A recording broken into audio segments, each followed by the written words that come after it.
శ్రీ శ్రీ శ్రీ పోతులూరి వీరబ్రహ్మేంద్ర స్వాముల వారు కాలజ్ఞానంలో చెప్పిన విధంగా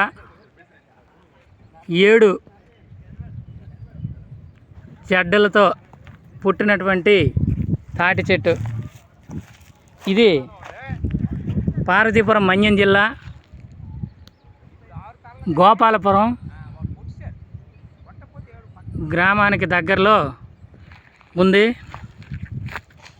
విశ్వబ్రాహ్మణులందరూ కూడా దీన్ని వీక్షించి ఆ బ్రహ్మంగారి కాలజ్ఞానం గురించి అతను చెప్పినటువంటి వాక్యాలని అందరికీ అర్థమయ్యే విధంగా మన విశ్వబ్రాహ్మణ సోదరులు అందరూ కూడా 10 మందికి తెలియచేస్తారని కోరుకుంటున్నాం. ఇట్లు Parvathipuram Parvathidevi carpenters workers union. చూడండి బ్రదర్స్, ఈ కాయలు కూడా చూడటానికి అదో రకంగా ఉన్నాయి. ఇది మన ఏరియాలో ఉండడం అనేది చాలా గర్వించదగ్గ విషయం. Thank you friends, share me.